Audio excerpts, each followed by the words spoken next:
Hey you guys, happy Friday afternoon. I'm Ainsley and I am here to give you a bit of a Victoria real estate market update. We are nearing the end of February 2021 now, and I just thought it was a really good time to hop on here because the Victoria real estate market the last couple weeks has been nothing short of crazy, for lack of a better term.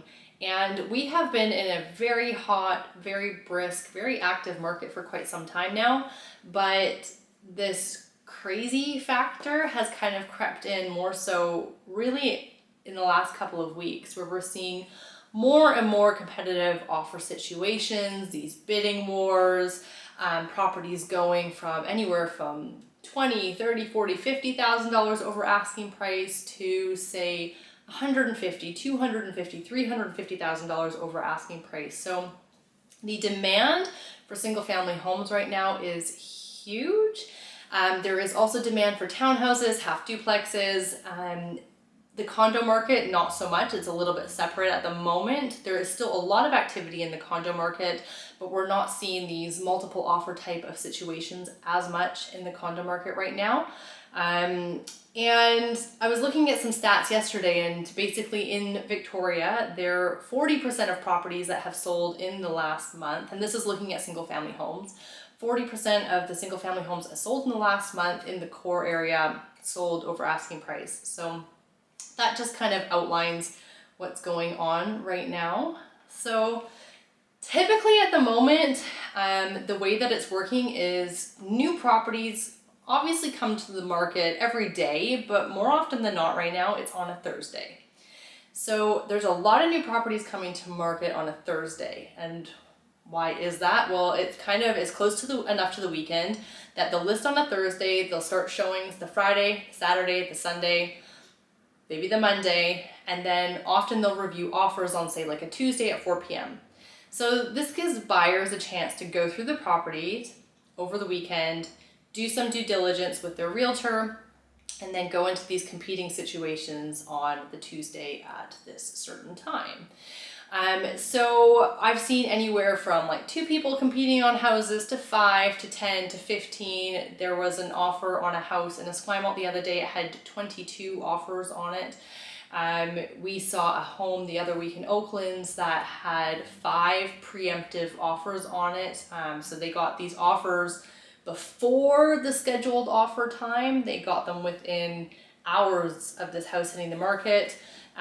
So this kind of just gives you an indication of the level of energy and activity that is happening right now.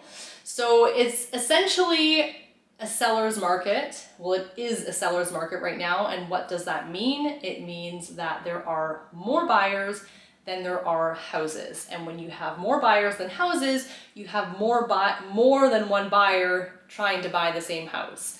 And so this is really a seller's dream and kind of a buyer's nightmare.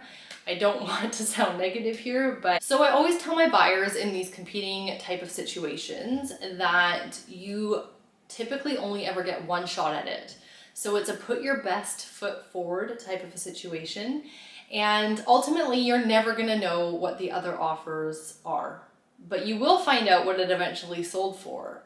And sometimes people get disappointed to find out that maybe it only sold for $2,000, $3,000, $4,000, or $5,000 above what their highest offer was, and then they have some regrets that they maybe didn't offer just that little bit extra. So one of the tactics that I sometimes like to use with my buyers in these situations is a red light, green light tactic. So going up in $5,000 increments, asking yourself at each additional $5,000 if you would be okay if somebody else, or if you would be upset if somebody else got it for that price. And if the answer is yes, then you would proceed to the next $5,000 increment, 460, 465, 470, and at each increment continue to ask yourself, would I be upset if somebody else got it for this price? And then at some point you will reach this threshold to say, no, this is my absolute max ceiling price that I'm comfortable paying, and Obviously, it needs to still be within your budget, but you don't want to have remorse about the situation afterwards, knowing that somebody maybe just outbid you by, sometimes it can be as little as $500 or $1,000. So you don't want to be in that situation. So anyways, it is a difficult market right now for buyers. It's a dream for sellers, to sum it up. If you guys have questions about the Victoria market, I am here. I'm available to answer any questions you might have, and I hope everyone has a nice weekend.